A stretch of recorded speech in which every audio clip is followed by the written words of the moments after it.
Exhortation du vendredi, qui est l'humain idéal selon le projet coranique. Bismillah ar-Rahman ar-Rahim, alhamdulillah, wassalatu wassalam ala rasulillah, wa ala alihi wa sahbihi ajma'in, rabbi shrah li sadri wa yassir li amri wa hlul 'uqdatan min lisani yafqahu qawli. Mes frères et sœurs, que la paix soit sur vous. Assalamu alaikum wa rahmatullahi wa barakatuh. Au nom de Dieu, le clément, le miséricordieux, et que la paix et le salut soient sur notre noble prophète Mohammed, ainsi que sa famille et l'ensemble de ceux qui suivront le message de la miséricorde qu'il a apporté à l'humanité. Bienvenue donc à nouveau pour cette nouvelle exhortation du vendredi, qui, une nouvelle fois, je le rappelle, n'est pas une prêche du vendredi, mais qui est une exhortation pour nous rappeler, alors que nous sommes toujours privés du Jumu'ah dans l'immense majorité des mosquées. Certaines ont déjà débuté, elles sont très très rares en tout cas en Belgique. Notre mosquée n'a pas encore débuté parce que les conditions de sécurité ne nous permettent pas d'accueillir dignement le grand nombre de fidèles qui viennent le vendredi en général. Donc je suis toujours avec vous pour un petit moment jusqu'à ce qu'on puisse réouvrir les mosquées. J'essaierai de trouver en tout cas une solution pour toujours que nous restions en contact les vendredis, même si ça ne sera peut-être plus direct à ce moment-là. Ce qui nous intéresse aujourd'hui, comme tous ces vendredis, c'est de réfléchir ensemble autour de questions liées à notre spiritualité. Et la thématique que j'aimerais aborder avec vous aujourd'hui, c'est quel est l'homme idéal justement selon l'islam? Quel est l'humain idéal que propose le projet coranique et le modèle prophétique de l'éducation et de la réforme? À nouveau, ce qui est important pour nous, pour bien cheminer, pour bien vivre et comprendre l'islam, c'est se rappeler que ce message n'est pas venu de manière absurde, sans finalité. Et donc il y a toujours ce besoin de méditer. أَفَحَسِبْتُمْ أَنَّمَا خَلَقْنَاكُمْ عَبَثًا وَأَنَّكُمْ إِلَيْنَا لَا تُرْجَعُونَ. Le Coran nous rappelle, est-ce que vous pensiez que vous avez été créés en vain, sans utilité, et que vous n'alliez point revenir vers nous, vers Dieu? Ce Coran donc nous rappelle, il y a un sens évidemment à la vie, il y a un sens à ce message. Dieu n'envoie pas un message comme cela. Il ne faut pas simplement obéir. Sami'na wa ata'na, nous avons entendu et obéi, certes, mais comment? J'ai compris. Parce que pour entendre, pour obéir, il faut comprendre maintenant. Afala yatadabbaruna al-Qur'an, est-ce qu'ils ne méditent pas sur le Coran? Et donc il y a besoin de comprendre évidemment ce message que je vais chercher à mettre en application. Et donc il y a un besoin de méditer sur les finalités, maqasid al-risala, les finalités de ce message révélé à l'humanité.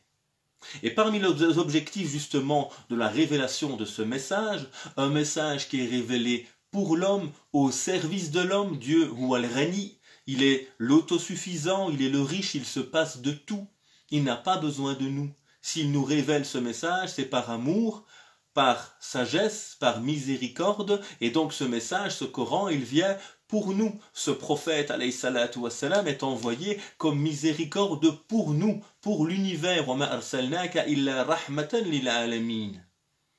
Et donc c'est important de se le rappeler. Ce message vient au service de l'humain, il s'adresse à l'humain, il est compris par l'humain, il a des finalités liées à l'homme. Pourquoi? Pour permettre à l'homme de tendre vers Dieu. Donc le message est au service de l'homme pour que l'homme puisse se reconnecter à Dieu et jouer le rôle que Dieu a voulu pour lui sur cette terre. Et donc il est important de se poser ces questions essentielles évidemment. Car quand on est toujours pris dans le halal, haram, le pratico-pratique, faut faire ou pas faire, on arrive à oublier la question du pour qui, le plus important, pour Dieu évidemment, et du pourquoi, quel est le sens derrière tout cela? Quelle est la finalité? Et dans tous les domaines de la vie, quand j'applique quelque chose sans en comprendre le sens, je ne peux pas réellement en tirer profit. Je ne peux pas réellement y goûter, y trouver du plaisir. Et donc c'est important. L'islam vient à notre service et il est important de méditer justement sur le sens de ce message. Et parmi les finalités fondamentales de ce message, c'est celle de produire, de permettre à l'homme d'être un être singulier, particulier, tel que la vision coranique et la pratique prophétique ont essayé de produire. Un être humain changé, bouleversé.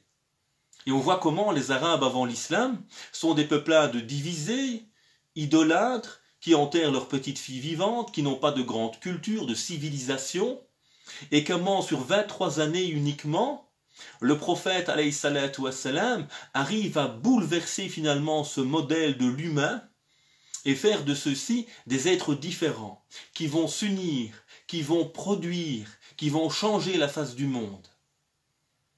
Tout en restant des humains, évidemment, avec leurs qualités, leurs défauts, leurs limites. Et donc on va essayer ensemble aujourd'hui de réfléchir, pas sur la nature humaine, qu'on a vu les dimanches dans nos réflexions justement sur l'introduction générale au message de l'islam, mais maintenant, quelles sont les finalités, comment est-ce que le message voudrait que l'humain, de manière générale, soit. Quelle image, quelle vision, quelle version de l'homme souhaite produire le message coranique à travers l'éducation prophétique. Alors essayons de nous arrêter un instant sur les grandes qualités finalement de cet homme qui est visé par le message de la réforme, par le message de la miséricorde qui est envoyé par Dieu à l'humanité. D'abord et avant tout, c'est un message qui va demander à l'homme de prendre conscience, de réfléchir, de se remettre en question. Car la première étape de tout changement, c'est d'abord la prise en compte ou la remise en question de son mode de vie. Et c'est pourquoi nous voyons le prophète, alayhi salatu wassalam, avant de recevoir le message, il a cette volonté à un moment de s'écarter de la société, de prendre de la hauteur, de méditer sur le sens de la vie. Et les croyants dans le Coran, lorsqu'ils méditent sur la création, sur Dieu qui a créé les cieux, la terre, l'univers, etc., ils disent « Rabbana ma khalaqta hadha batilan » « Oh notre Seigneur, notre éducateur, tu n'as point créé cela en vain. » Il y a un sens dans la création que tu as voulu. Il y a un sens dans l'harmonie, dans la perfection, dans les qualités singulières que tu m'as données à moi. Différentes du monde animal, du monde végétal, etc. Et donc ça c'est important d'y réfléchir, de méditer sur cette question. Donc première qualité de cet être humain prôné par le message de l'islam, c'est un être de conscience qui réfléchit, qui médite sur le sens de la vie.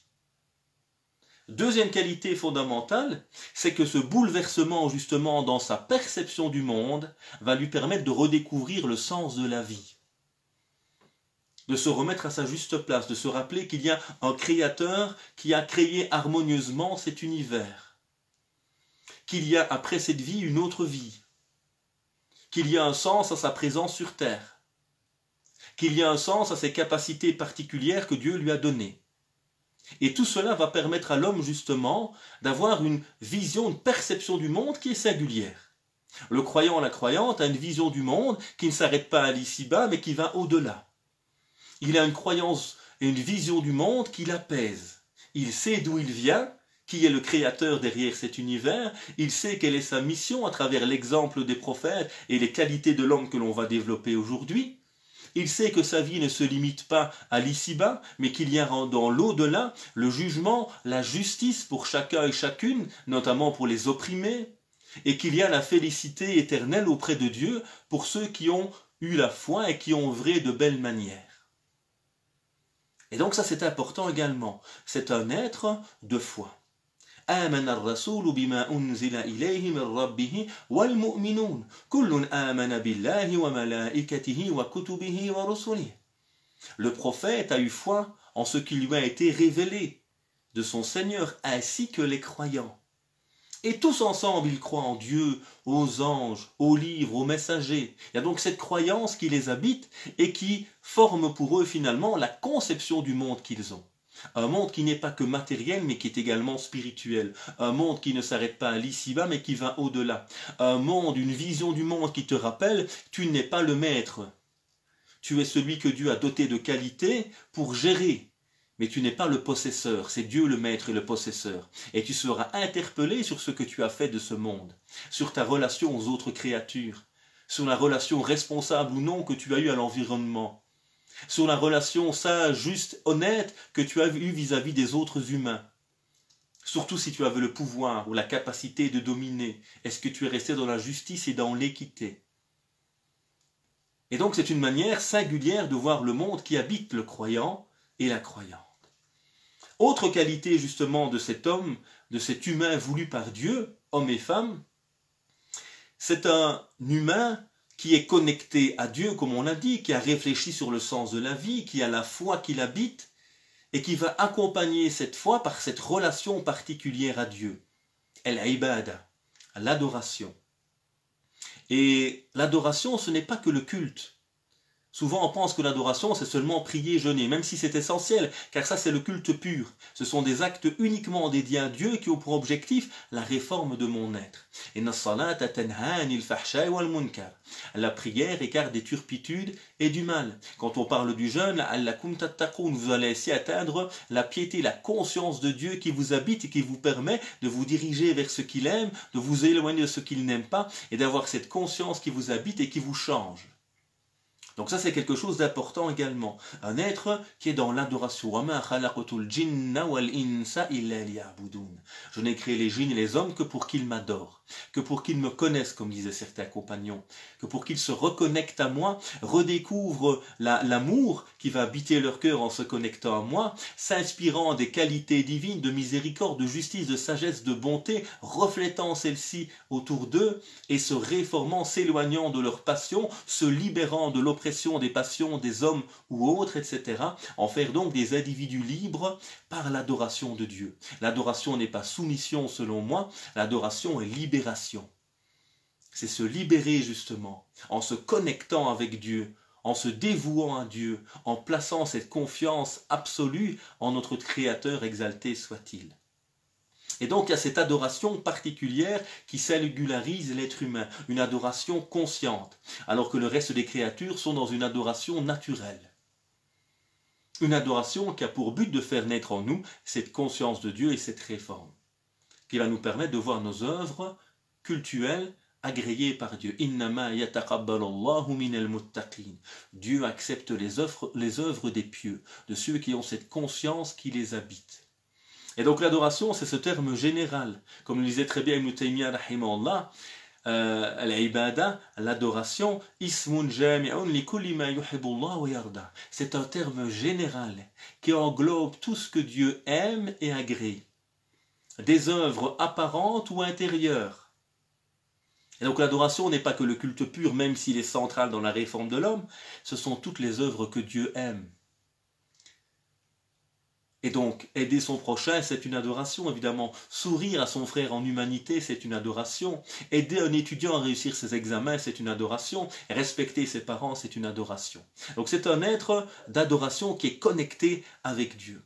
Un être donc qui va chercher à se purifier. Voici l'homme dans la perspective coranique. Un homme qui a conscience de sa nature humaine, de ses limites, Kolumni Adam Khattat, ou fils d'Adam est fauteur, est limité, mais qui a cette capacité également à grandir. Puisque ce sont ceux qui ont la foi et qui font des bonnes œuvres, qui sont les meilleurs des créatures, comme le rappelle le Coran. Khairul Bariyya, les meilleurs des créatures. Et donc c'est un être qui a conscience de ses limites, mais aussi de ses capacités. Et donc qui n'a pas un regard négatif sur lui-même, qui a un regard réaliste, mais également empreint d'espoir. Et qui sait que Dieu lui a donné les capacités pour grandir, pour évoluer à travers la purification. Et la religion ne vient pas nous apprendre la médecine, la géographie, l'ingénierie ou autre, c'est pas de rôle ça. Ça c'est Alam Shahada, c'est le monde visible. On sait y accéder sans la religion. La religion vient te donner les outils pour te transformer intérieurement et devenir un ingénieur qui a une conscience, devenir un médecin qui a une conscience. Essayer de développer une science qui est habitée par une conscience qui est au service du bien-être de l'humanité et de l'univers de manière générale, et non de l'intérêt de certains, et donc qui tend vers finalement la tyrannie ou l'injustice. Donc c'est un homme qui se purifie, qui cherche à se changer intérieurement.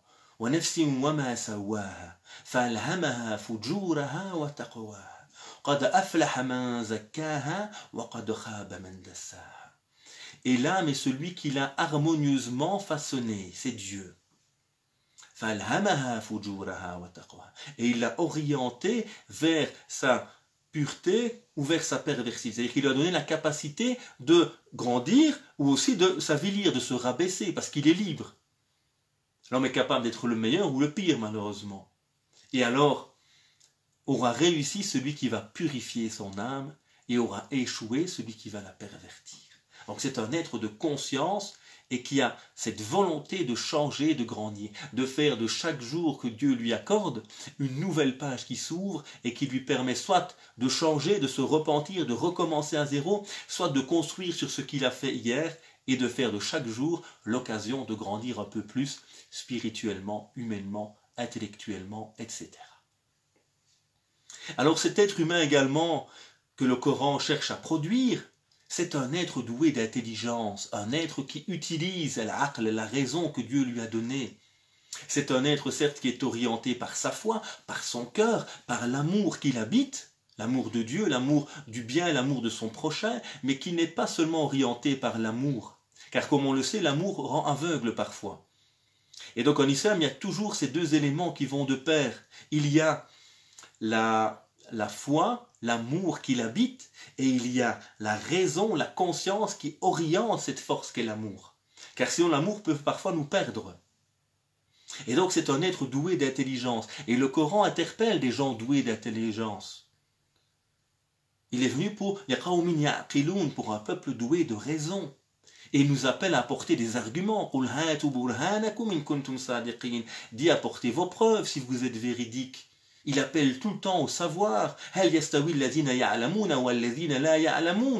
Sont-ils conscients ou sont-ils identiques? Ceux qui savent et ceux qui ne savent pas, il y a tout le temps un appel à méditer, à réfléchir.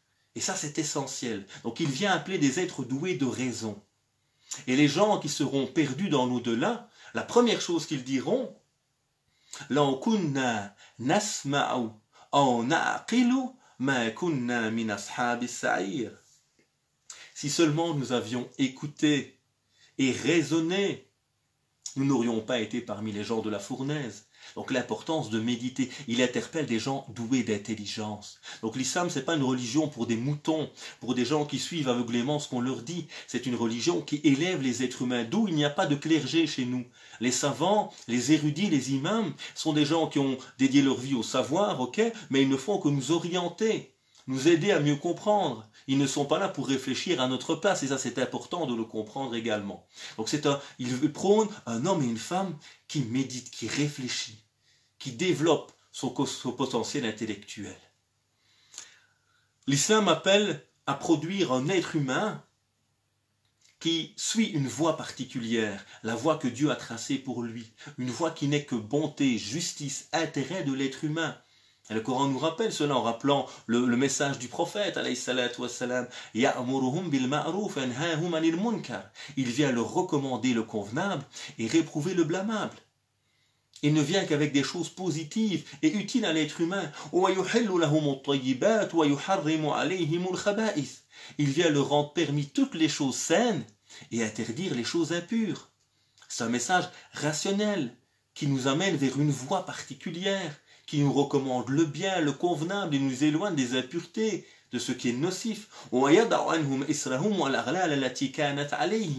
Et un message qui vient lever les difficultés qui étaient sur eux. L'islam n'est pas un message qui cherche la difficulté, mais qui cherche la qualité et l'exigence dans la réforme. Ce n'est pas la dureté de ta pratique qui fait de toi un bon ou une bonne musulmane, c'est la qualité et l'exigence du cœur dans ta pratique. Et ça, c'est important de bien comprendre comment ce message est venu. Rahmatan lil alamin, miséricorde pour les mondes. Yuridullahu bikumul yusr wa la yuridu bikumul usr. Il veut pour vous la facilité et non la difficulté. Rappelons-nous tout cela. L'islam donc prône également la production, la construction d'un être particulier, un homme et une femme de vertu, qui est habité par les bons comportements de l'islam, qui est le reflet de Dieu finalement. Inna Allah khalaqa Adam ala suratihi. Dieu a créé Adam à son image, dans le sens qu'il doit être le reflet des qualités divines, pas évidemment qu'il a une nature divine. On doit refléter toutes les belles valeurs de l'islam. Et c'est pourquoi le maître éducateur, le prophète, alayhi salatu wassalam, disait très bien « Akmalul mu'minin imanan, ahsanuhum khuluqan » Les croyants qui ont la foi la plus parfaite sont ceux qui ont les meilleurs comportements.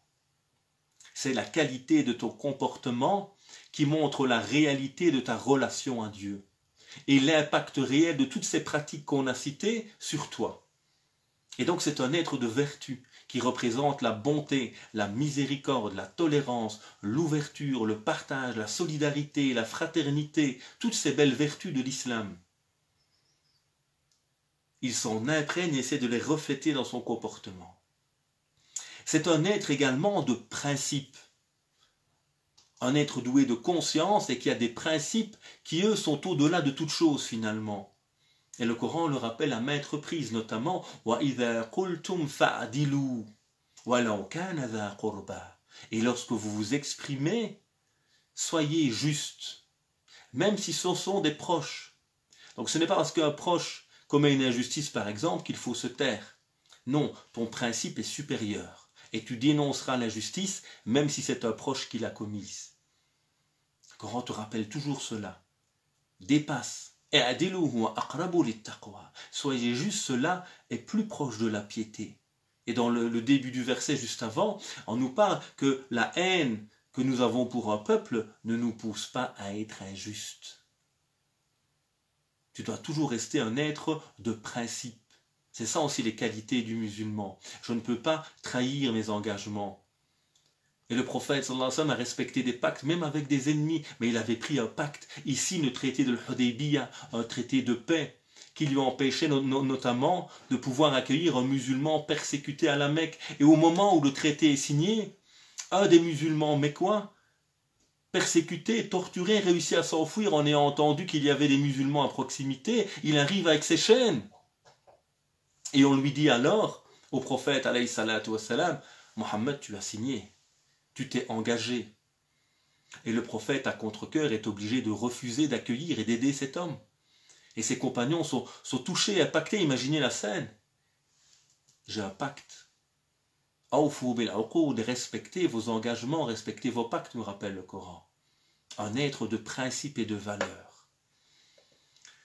Alors c'est également un être que prône le Coran, un être qui invite au bien, qui est utile et qui cherche toujours le bien pour son prochain. Le Coran nous rappelle que cette communauté est une communauté particulière.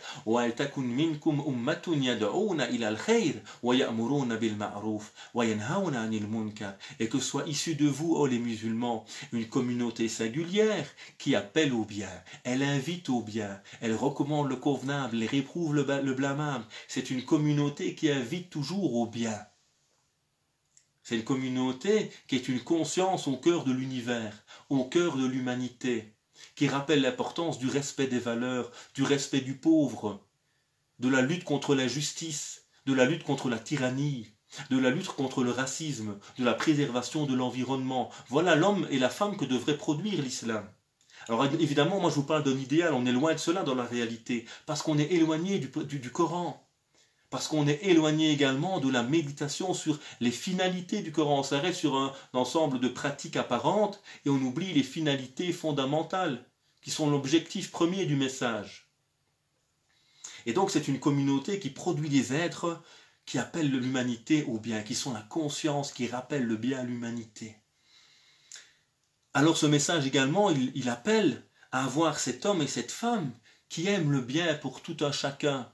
Et le maître éducateur, le prophète, alayhi salatu wassalam, disait encore La yu'minu ahadukum hatta yuhibba linnas ma yuhibbu li nafsihi. Aucun d'entre vous n'atteindra la réalité de la foi, c'est-à-dire son cœur ne sera réellement habité par la foi en Dieu, que lorsqu'il aimera pour les humains ce qu'il aime pour lui-même. Si réellement tu es croyant, c'est que tu aimes pour ton frère ce que tu aimes pour toi-même.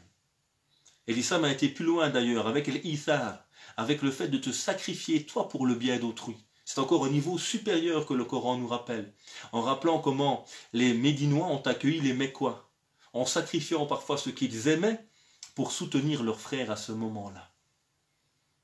Et donc il y a cette qualité du croyant, de la croyante, qui est cet être habité par l'amour de Dieu, par la foi, et qui souhaite le bien pour son prochain. Alors c'est un homme également et une femme qui cherchent à être utiles, productifs, Et on a vu comment dans les premiers siècles de l'islam, à l'âge d'or de la civilisation musulmane, les musulmans, c'était cette communauté qui produisait du savoir, qui développait des universités, qui développait la médecine et toute une série de savoirs. Et c'est important, le musulman est un être productif, utile, qui réfléchit à des solutions, comme était le prophète sallallahu alayhi wa sallam. Quelqu'un qui était au cœur de sa société et qui cherchait des solutions aux problèmes que vivait la société qui était la sienne. Et donc ça nous appelle également à produire cet homme, cette femme particulier, qui sont utiles à l'univers, qui se rappellent ce que le Coran nous dit. Il vous a créé à partir de la terre et vous a mis sur elle afin de la développer, de produire quelque chose d'utile. Et c'est pourquoi le maître éducateur, le prophète, alayhi salatu wassalam, disait encore « Le meilleur des hommes, c'est le plus utile aux hommes. » Tu veux savoir ta place auprès de Dieu? Regarde ce que tu apportes à l'humanité. Regarde ce que tu apportes à ton prochain. Et tu sauras à ce moment-là si réellement tu es le meilleur auprès de Dieu. Et dernièrement, il y a d'autres qualités évidemment qu'on aurait pu citer. Dernière qualité que je vais citer, c'est un homme, une femme, ce sont des êtres ouverts et tolérants. Parce que connectés à Dieu, le Seigneur de l'univers, qui a voulu la diversité dans le monde, et qui nous rappelle que tout être humain est honoré par son humanité. Nous avons honoré tous les êtres humains. Et le messager, alayhi salatu wassalam, lorsqu'il voit un cortège funèbre passer devant lui, il se lève en marque de respect pour l'humanité de cet homme. On lui dit, c'est un juif, ce n'est pas un musulman, prophète. Il leur dit alors, alayhi sat nefsan, est-ce que ce n'est pas un être humain? Et donc c'est cet homme, cette femme habitée par cet amour de l'humanité, cette tolérance, cette ouverture. Car Dieu a voulu cette diversité. Le Coran nous rappelle et pour chacun d'entre vous, nous vous avons donné une voie et une méthodologie. Chacune des communautés ici on interpelle. Et si Dieu l'avait voulu, il aurait fait de vous une seule et même communauté de foi.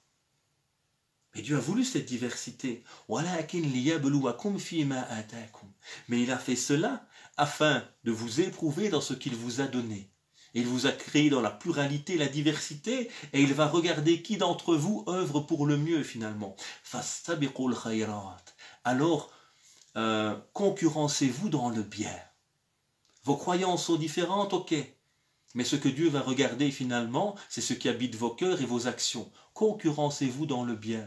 Arrêtez de vous croire meilleur que les autres ou de jeter l'anathème sur les autres. Ce n'est pas votre rôle ici. Regardez ce que dit la suite du verset. Vous allez tous revenir à Dieu. Et alors il va vous informer des points sur lesquels vous étiez en état de divergence. Ce n'est pas ton rôle d'aller juger les autres. Dieu dit au prophète Muhammad sallallahu alayhi wa sallam, il t'incombe à toi de transmettre et à nous de juger. Chacun son rôle. L'humain, il n'est pas là pour juger. On ne sait pas ce qu'il y a dans le cœur des gens. On ne sait pas ce que Dieu a prévu pour eux. Et donc, occupe-toi plutôt d'être dans un projet comme ici. Fastabiqul khayrat. Au lieu de passer ton temps à critiquer les autres, à penser que tu es meilleur qu'eux, ou à déclarer qui va au paradis ou qui n'y va pas, reviens à ce que te dit le Coran, concurrencez-vous dans le bien. Et vois ce que l'autre fait, et essaye d'être dans ce chemin du bien et de l'utilité, tout comme il cherche à l'être. Voilà donc, mes frères et sœurs, quelques-unes des qualités fondamentales de l'humain dans la perspective islamique. Puisse Dieu nous permettre d'être à la hauteur de ces qualités, de nous en imprégner et d'être ces modèles pour l'humanité. En conclusion, l'islam est un message finaliste, il a des finalités, et il faut comprendre ces finalités si nous voulons bien comprendre le message de l'islam. Et parmi les finalités fondamentales de ce message, qui vient pour l'humain, au service de l'humain, c'est qu'il a pour objectif de permettre à l'homme de se développer, de grandir dans tous les domaines de la vie. Et donc, il va aider l'homme à grandir au niveau spirituel, intellectuel, moral, social, etc. Et à nous d'essayer de nous inspirer de toutes ces belles qualités qu'on a vues. Un être doué de conscience, doué de foi, qui a une adoration réformatrice, qui cherche à purifier son cœur et son âme, qui a des belles valeurs morales, qui est au service du bien, qui aime le bien pour son prochain comme il aime pour lui-même, qui est un être productif, qui est un être tolérant et utile, etc. Voici donc quelques-unes des qualités fondamentales que Dieu a prônées ou que Dieu a essayé de donner aux êtres humains lorsqu'ils cherchent à se réformer et à avancer. Puisse Dieu exalté soit-il nous permettre de nous rapprocher de lui, de mieux comprendre ce beau message, de nous inspirer des qualités divines pour nous en imprégner et les refléter autour de nous, qui nous permet de suivre le chemin de la miséricorde que nous a envoyé Dieu à travers le modèle du prophète, alayhi salatu wassalam. Que Dieu nous permette d'améliorer notre comportement, d'être utile à l'humanité, de transmettre non par nos paroles mais par notre bon comportement la lumière de Dieu autour de nous, qu'il purifie nos cœurs. Oh mon Dieu, nous te demandons ton amour et l'amour de ceux que tu aimes et de suivre la voie qui nous mène à ton amour. Oh mon Dieu, purifie nos cœurs, tu es certes le meilleur des purificateurs. Oh mon Dieu, affermis nos cœurs sur ta voie, tu es certes celui qui peut le mieux les affermir. Oh mon Dieu, donne-nous belle part ici-bas et belle part dans l'au-delà.